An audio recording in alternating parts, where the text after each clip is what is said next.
Hey guys, good evening, good morning, and good day to some of you, depending on the location you're in. Sorry, the stream has not been done a few hours before now and it's live now, but due to circumstances, it's just what it is. Hope you guys are having a good one. And as I could say, it's been a good day being a United fan, getting a good night's rest and having the walk in work, enjoying all the meltdowns of different fans like Spurs and other teams that lost this weekend and only was able to sustain a draw like Man City. But for United, it was smooth sailing, not a great result, but 3 points nevertheless, which is the main objective, guys. And as you can see, there's all sorts of good news in the ether right now, where there's things where, it looks like there's another major figure being added to the structure as we speak. Most importantly, Man United got 3 points, 3 points off top four right now, and the race is on. Guys, it's your boy Mark, an MFC fan, and you know what it is. Bringing you the latest updates and daily news, reports, Manchester United views, guys. Don't take this time to smash those like buttons, hit the subscribe, smash the notification bell so you know when I'm live, and don't forget to drop your comments in the section, whether the live or it's the non-live section. Let me know your thoughts. Let me know what you're thinking. And let's get right into it, guys.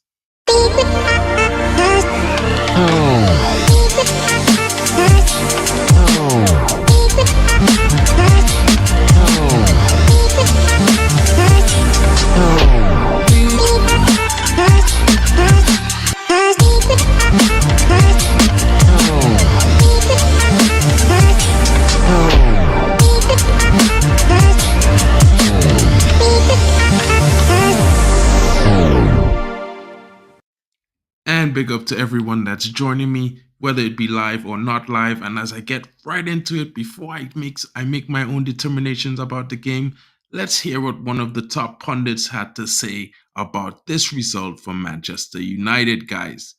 Huge result, pundit says. United can now smell Champions League football after fourth successive win.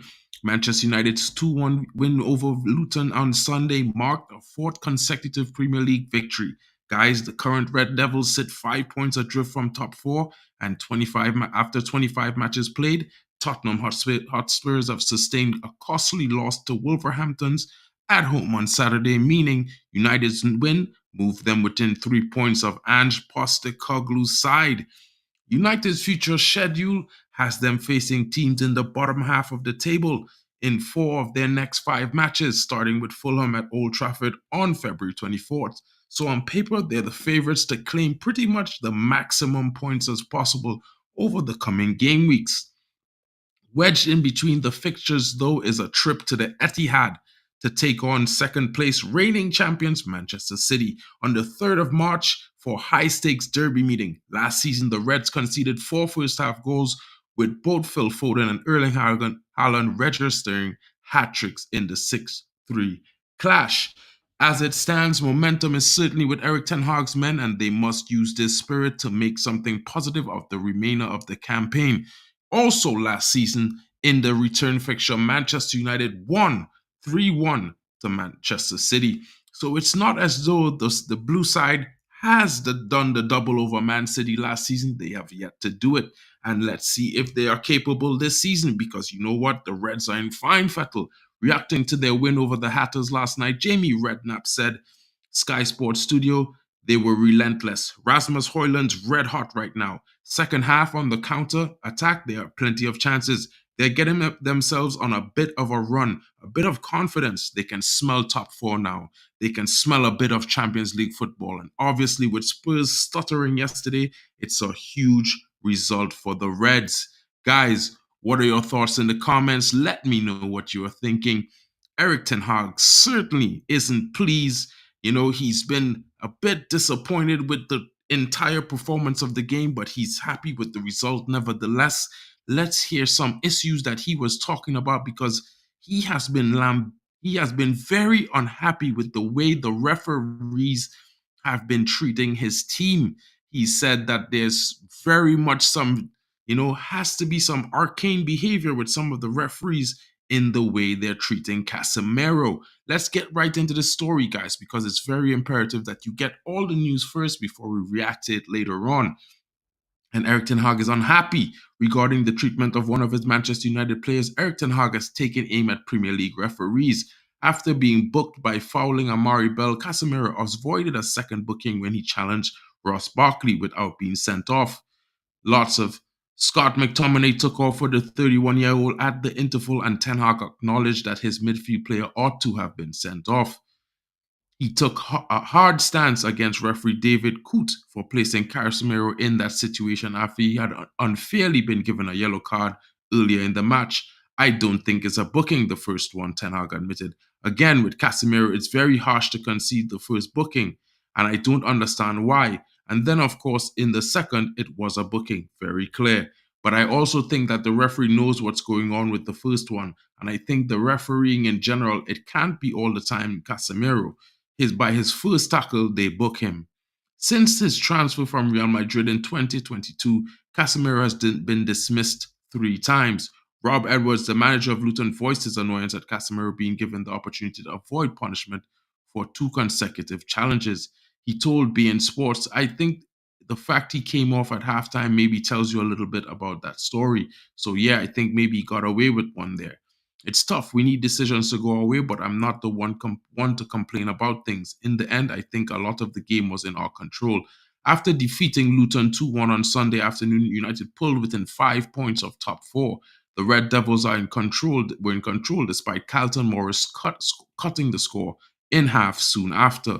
There were 2 goals from Rasmus Højlund in the first 7 minutes. On Saturday afternoon, United play again, this time against Fulham at home. Guys, what are your thoughts in the comments? Let me know what you're thinking. It sounds like United are that silent, smiling assassin creeping up behind unsuspecting foes, because no one, and I repeat, no one, has pegged United to get themselves in a situation where top 4 could be a possibility.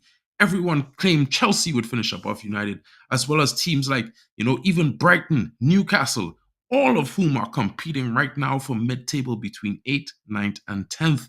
For the majority of the season since the start, they've all been languishing there.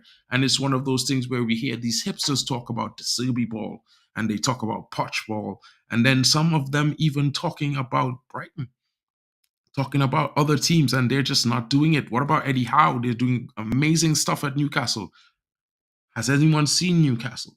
They're 8 points behind Manchester United. Chelsea are 10 points behind Manchester United. Brighton are 7 points behind Manchester United. Guys, it's looking very good for the Red Devils right now.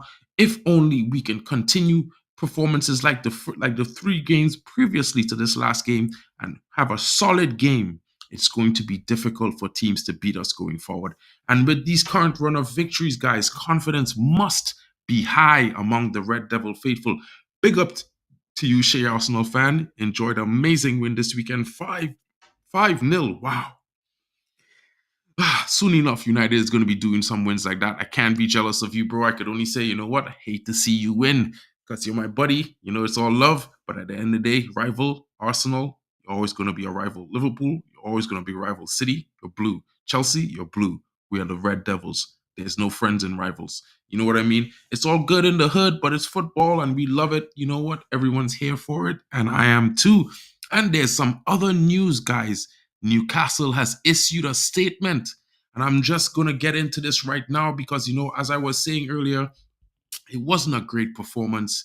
But the biggest thing is that we got the result in the end. And at the end of the day, 3 points matters more. And whether you score 7 goals, 8 goals, or 9, or you only score 1, 3 points is the same equivalent as what you receive afterwards. Sure, you're going to get the plaudits of scoring a big score line and whatever, but at the same time, right now, United is in a rebuild. 1 season and a half into a rebuild. And you know what? It's not that time yet for United. And as much as people might argue and say this is below our standards, it's really not. When you think about the last decade of our performance, it hasn't been good. We've been changing a system and manager every 2 years. We have players from since 3-4 managers ago still in the squad. It's a mixed bag. And you know what? Some of these guys may not have been doing well, but in the late they've been performing and they've been getting some consistent performances in the last 5 games. So you have to give plaudits to this team. At this stage, we only have what's there until the transfer window. And at the end of the day, you always have to appreciate what you have. You know what? Because at the end of the day, these guys, they're doing a job right now and they're finding some confidence and finding form, finding cohesion and much needed chemistry. And you can see it by the way the forward line is performing. If these guys could settle down and find some more composure and give themselves a barrier to show their talents better, I think they're going to score more goals. I think the performance that we're looking forward this weekend against Fulham at home is going to be a more confident one and a more dominant one. Guys, let me move on to this talk because you know what? It's around every single media outlet right now that Newcastle has issued a statement. Let's see what it is, guys. And this statement being issued by Newcastle on Dan Rashford confirming the sporting director is going on gardening leave amid Manchester United interests. Newcastle United have announced that sporting director Dan Ashworth has begun a period of gardening leave after telling the club he would like to leave following interest from Manchester United. CEO Darren Eales expressed the club disappointment in Ashworth's departure. Eales stated, "We are naturally disappointed Dan has chosen to leave. However, our exciting journey does not stop." Eales has assured that the fans that the process to recruit a new sporting director will commence immediately, signaling the club's commitment to maintaining momentum amidst this transition. According to Ben Jacob, the club are in negotiation with which will determine how much guardian leave will Ashworth serve and how much compensation the Manchester club would have to pay. Although it's reported that the Red Devils would be willing to wait rather than pay the compensation, which is rumored to be around £20 million. Ashworth's tenure at Newcastle was relatively brief, yet impactful. His extensive experience, particularly from his roles as technical director at Brighton and West Brom, brought a wealth of knowledge as he oversaw the club's recruitment. He joined the Magpies in the summer of 2022 and had a part to play in the successful transfers of young talent such as Alexander Isak and Anthony Gordon. As well as this, he helped bring in Sven Botman and Nick Pope. However, it could be argued that this season's recruitment has not worked out well as the previous years, which is evident through the Champions League position and the early exit this season. Also, where they are sitting currently in the Premier League. There was maybe a lack of due diligence when they spent £55 million on Sandro Tonali from AC Milan, who was banned for 10 months due to a gambling issue. Not so dissimilar from Ivan Toney, guys. On the other hand, there has been a bit of bad luck with injuries, in particularly with the summer acquisition of Harvey Barnes, who hasn't had the time to make his intended impact this season. Guys, your thoughts in the comments. Let me know what you're thinking. It's been my pleasure to bring this information to you. I hope you all are well.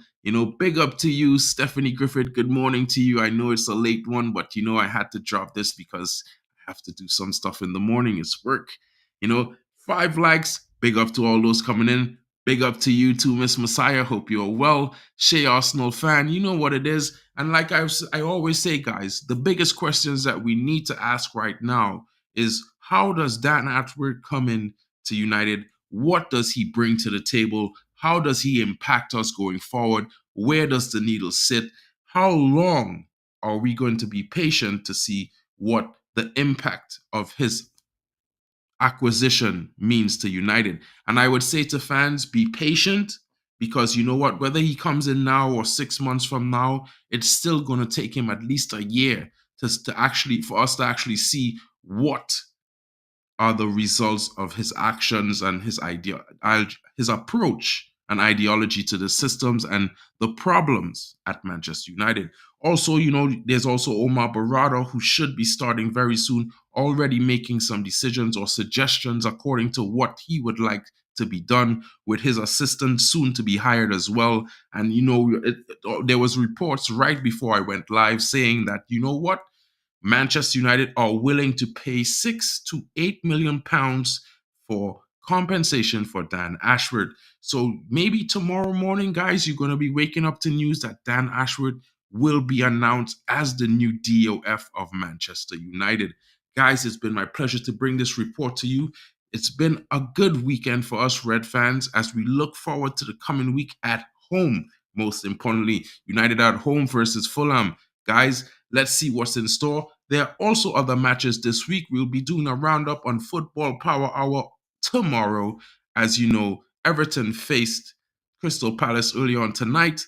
Don't know the result. It's not my team, but I can say to you, it looked like Crystal Palace was going to get a win, as well as because Roy Hodgson had stepped down as manager and will no longer be at the helm of Crystal Palace. Guys, I hope you all have a good night. And you know what it is. Smash those like buttons, share it around on your Twitter and your Facebook, and don't forget to leave your comments and criticisms in the non-live section. It's good for the algorithm. And you know what, guys? You know what? Manchester United are on a 4-game winning streak in the Premier League. Guys, could we be 5 in? Let's see what happens on this weekend. Stephanie Griffith is coming in saying replacing Gazer puppets like Woodward, Arnold, and Murtaugh is only good news. Great news, the best news, Stephanie. It's what we've been waiting for at least 10 years. And hopefully, it's going to be changes after changes, and we're only going to be better and better going forward because of these decisions. And at the end of the day, some people like me may not have appreciated the 25% stake ownership, but as we can see, good decisions, according to everyone, is being made at the moment. Let's see how they unfold and look forward to the bright and prosperous new era of Manchester United. Big up to everyone joining me. Hope to see you all again tomorrow. I'm definitely going to be doing a stream in the morning. Not too sure if it's going to be around 10 a.m. or 11, but it's definitely going to happen. Hope you guys have a great night, good morning, and a good day. I'll see you all tomorrow. It's been your boy, Mark, an MUFC fan, with the daily update, Morning Views, Manchester United news.